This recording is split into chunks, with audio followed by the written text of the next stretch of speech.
Halo teman-teman, balik lagi di lovemoto.com. Dan gimana kabar kalian hari ini? Semoga sehat selalu dan lancar rezeki ya, amin.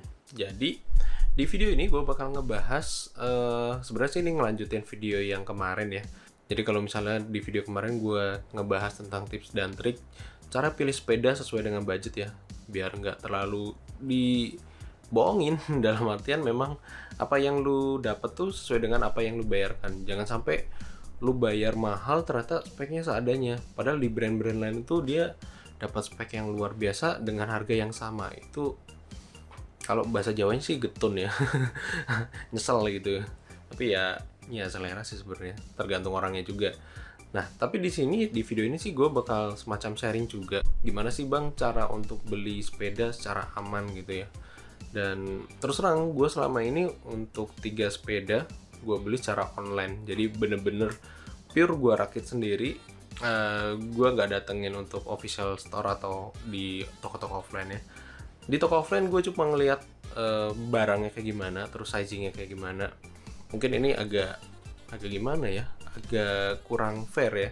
Cuma daripada memang kan gue nyari di online tuh karena di offline nggak ada ya, kecuali kalau misalnya di offline ada dengan selisih harga yang nggak begitu jauh daripada yang online, ya langsung diambil aja. Cuma di sini case-nya gue nggak nemu untuk fisiknya, jadi ya terpaksa gue beli online gitu.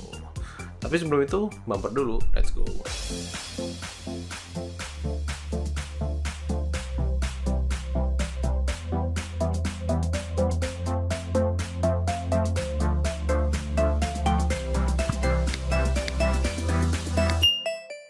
Nah, terima kasih bagi kalian yang udah subscribe, like, and share di lovemoto.com. Gak nyangka ini udah 5.000 subscriber ya. Yeay. Akhirnya 5.000 subscriber. Jadi sesuai dengan janji gue kemarin, nantinya di akhir video gue bakal ngasih semacam syukuran kecil-kecilan. Sebenarnya sih syaratnya gampang aja, yang penting komen aja sih. Udah itu aja. Balik lagi. Jadi kalau untuk yang sekarang gue bakal sharing, Bang gimana sih untuk beli sepeda secara online, secara nyaman gitu ya. Soalnya gue sempat ngelihat di beberapa grup Facebook, ini agak miris soalnya. Soalnya beberapa case itu dia semacam kayak curhat di grup sepeda gitu ya. Hati-hati jangan transaksi dengan orang ini. Jadi ceritanya ada orang tuh untuk nawarin sepeda dengan harga yang murah. Padahal untuk harga normalnya, harga pasarannya itu 2 kali daripada harga yang ditawarin si orangnya itu. Nah, sedihnya lagi itu banyak orang, atau ya gue nggak bilang banyak sih, kemungkinan banyak, dan ada juga yang kecantol atau kebait ya. Dalam artian, wah ini ada harga murah nih, langsung aja gue transfer. Dan ujung-ujungnya lu bisa ngelihat ya, hasilnya ya kayak gitu. Jadi lapor di Facebook, bahwasanya memang, wah gue udah ketipu, jangan transaksi dengan orang ini nggak dipercaya. Padahal udah ngasih OTP dan lain-lain. Oke, jadi di sini gue sharing aja karena gue udah beli sering di kebetulan gue pakai toko hijau ya. Gue nggak di endorse kayak gimana, cuma gue ini sebagai sharing aja sih. Kenapa sih gue lebih nyaman di toko hijau daripada toko merah atau toko oranye?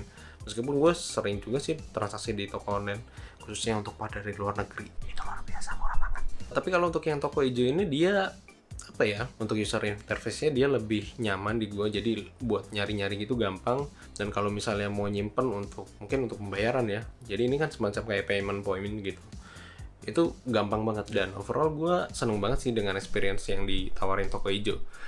Tapi di sini gua nggak nyaranin lu pakai toko hijau atau toko merah, oranye, terserah kalian nyamannya di mana. Cuma di sini gue bakal nyaranin ke kalian yang pengen beli sepeda lipat atau sepeda, ya terserah lah. Yang penting pertama itu jangan terpengaruh harga murah. Itu rules pertama.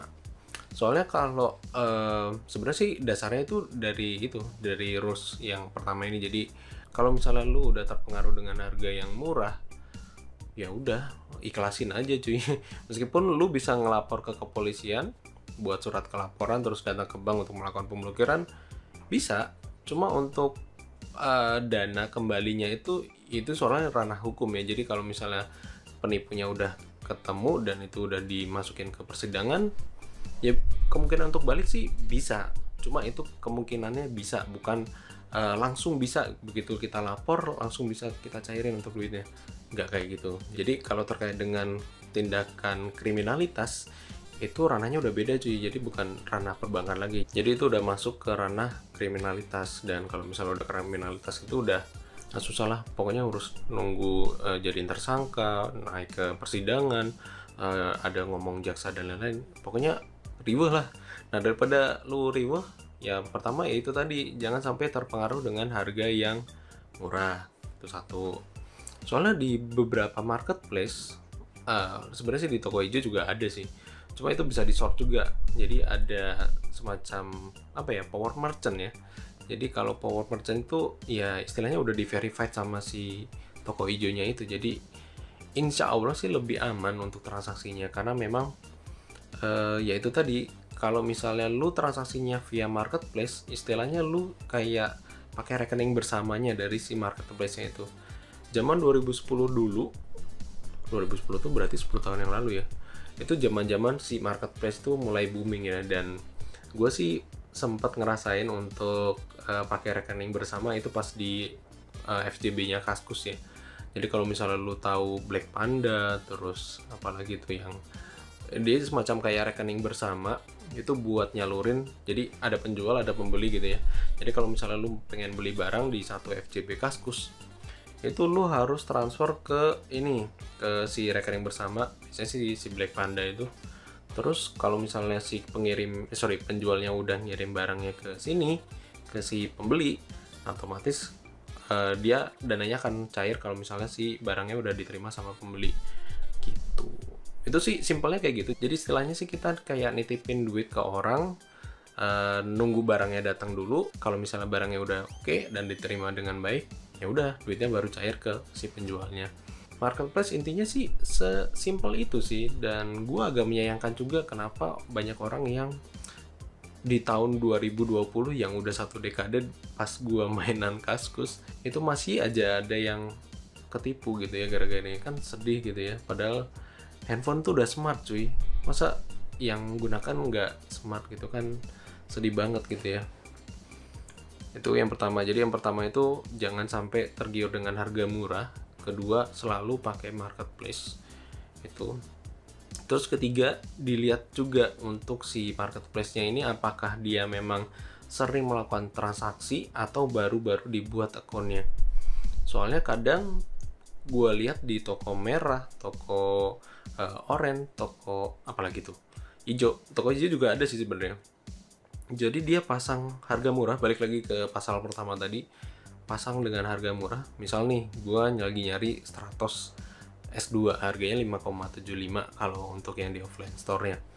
Kalau di online bisa jadi untuk lebih murah, bisa jadi juga lebih mahal. Tapi lebih mahal sedikit pun itu sebenarnya sih nggak masalah sih.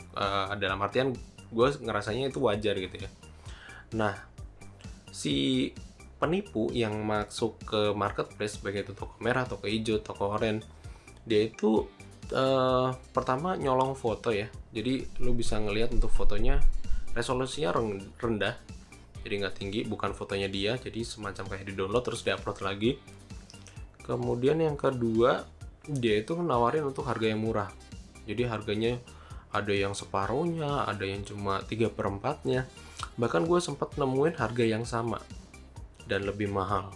Jadi katakan 105,75 dijualnya 9 juta cuy. Dan itu ya mungkin orang normal gitu bakal mikir ya, ini siapa yang bakal beli untuk Stratos S2 dengan harga hampir 2 kali lipatnya. Dan percayalah, dari sekian juta orang Indonesia yang gunakan marketplace gitu ya, itu ada cuy yang beli. Jadi harga normal dibeli pas di apa ya, di upprice gitulah, dimahalin gitu. Itu ada cuy. Dan sayang banget kalau misalnya itu sampai kejadian dan itu ketipu gitu. Ya mending kalau misalnya barangnya kita beli 2 kali lipat terus barangnya benar-benar sepeda ya. Kalau misalnya yang dikirimin batu gitu kan sedih banget ya. Terus yang ketiga, cirinya sih selain dari foto, terus dari aktif transaksinya atau enggak, terus yang ketiga ini sebenarnya bisa dilihat juga dari apa ya, deskripsinya. Jadi lu bisa lihat deskripsinya apakah dia cuma kopas aja. Jadi aneh aja sih kalau misalnya lu lihat dari deskripsinya, mohon transfer ke nomor rekening ini. Jadi ibaratnya sih kayak si penjual yang nakal ini, dia ngarahin udah jangan transaksi di sini aja, transaksinya langsung di rekening ini, insya Allah amanah warohmah wakonnya, ya itu pokoknya intinya sih jangan sampai tergiur ya, meskipun ada kata-kata yang bisa dibilang agamis ya, insya Allah amanah, terpercaya ya, intinya jangan sampai tergiur gitu. Kalau misalnya lu mau transaksi di marketplace ya di marketplace aja, jangan sampai lu buat transaksi di luar marketplace gitu. Nah terus yang keempat, mungkin lu bisa search juga, biasanya sih gue gunakan fitur filter ya. Jadi pertama gue filter dulu untuk karena gue tinggalnya di Surabaya, apakah di Surabaya itu ada apa enggak, itu untuk ngefilter. Terus kedua, dia support power merchant atau enggak. Jadi lebih apa ya, gue sebagai pembeli itu lebih yakin gitu buat nyetor dananya ke marketplace, ini benar-benar toko asli apa toko abal-abal gitu. Terus yang ketiga ya dilihat untuk harganya juga, apakah memang normal atau nggak normal. Terus kalau misalnya udah ya udah tinggal ditentuin aja. Dan kebetulan pas di toko hijau, pas gue beli sepeda yang ketiga itu lagi ada diskon dari kartu kredit. Ngehe banget deh kartu kredit ini ya kalau misalnya limitnya lumayan. Jadi ya setan tuh memang ada di mana-mana ya.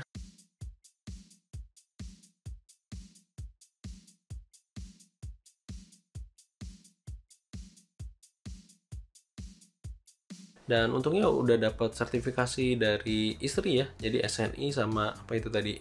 ISO. Itu lucu banget sih. Jadi kalau misalnya gue simpulin, yang pertama jangan sampai ketipu dengan harga murah. Kedua, selalu gunakan untuk marketplace. Kalau gue pribadi sih lebih nyaman pakai untuk si toko hijau. Kalau misalnya lu punya toko favorit kayak toko merah atau toko heran, it's okay, itu tergantung dari diri lu sendiri. Terus ketiga, ngelihat untuk si penjualnya, apakah dia memang sering transaksi atau enggak, dia tergabung dari power merchant atau enggak. Terus yang terakhir ya udah dilihat aja untuk historical transaksinya, apakah dia memang bener-bener jualan sepeda atau memang jualan yang lain. Ya mungkin ada juga untuk yang palu gada atau yang apa yang lu butuh gua ada gitu. Jadi tokonya jualnya macam-macam tapi ada sepeda juga, itu juga ada juga. Dan itu menurut gue sih normal juga. Toh gue juga kalau misalnya jualan macam-macam, nggak cuma sepeda. Mungkin mau buat toko sepeda kayaknya lucu juga ya. Nanti aja deh. Mungkin itu aja untuk hari ini. Terima kasih udah nonton di alufmotor.com. I'm out and see you, bye bye. Stay safe, stay healthy. Bye.